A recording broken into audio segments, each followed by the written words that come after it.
अखेर एकनाथ खडसेंचं जुळवून घेण्याच्या मानसिकतेत फडणवीस आहेत अशी शक्यता आहे। माझा गट्टा कार्यक्रमात खडसेंनी तोफ डागल्यावर फडणवीसांनी सारवासारव केली।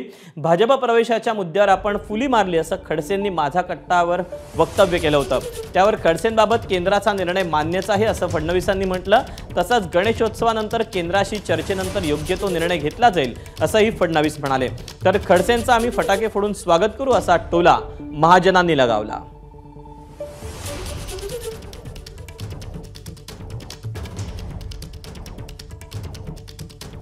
महाराष्ट्र भाजपचे अध्यक्ष सांगतात की तुम्ही त्यांच्या पक्षात आहात। भाजपचे अनेक नेते सांगतात की ते आमच्या पक्षात आहेत, त्यांचा प्रवेश झाला होता।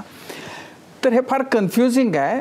तुमची आत्ताची भावना, तुम्ही भाजपमध्ये तुम्ही वाट बघताय की आपल्याला सन्मानानं तिथं आमंत्रण होऊन अधिकृतपणानं जसे पक्ष प्रवेश होतात तसा होण्याची तुम्ही वाट बघताय का आता त्या मार्गावर तुम्ही आता फुली मारून टाकलेली आहे? नाही, त्या मार्गावर आता मी फुली मारलेली आहे।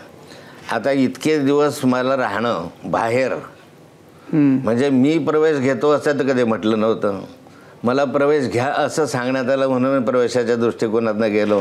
माननीय शरद पवार साहेब, जयंत पाटील साहेबांची चर्चा करून गेलो। एक माझ्यासारखा माणूस ज्याने 40 वर्ष भारतीय जनता पार्टीचं काम केलं, 42 वर्ष झाले आता मला, म्हणजे मी 78-82 पासून काम करतो आहे।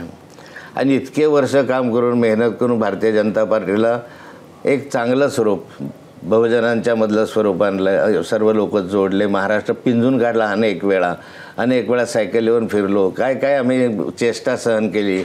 अशा परिस्थितीमध्ये एवढं सगळं करत असताना भारतीय जनता पार्टीत मला प्रवेश द्या ही विनंती करणं माझ्या दृष्टिकोनातून मला वाटतं की फार अपमानास्पद आहे। एकनाथ खडसे म्हणाले की देवेंद्र फडणवीसांनी मला राज्यपालपदाची ऑफर दिली होती, माझा प्रवेश झाला, मात्र अजूनही तिची घोषणा झाली नाही।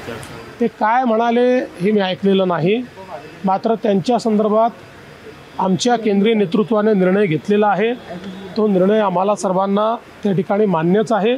त्यामुळे केंद्रीय नेतृत्वाशी चर्चा करून गणेश उत्सवानंतर त्या संदर्भात योग्य निर्णय केला जाईल। भाजपच्या वरिष्ठ नेत्यांनी एकनाथराव खडसे यांना दिवाळीनंतर भाजपमध्ये घेण्याचा निर्णय घेतलेला असं देवेंद्र फडणवीस यांनी आज सांगितलेलं आहे। हो का? कोणाला सांगितलं?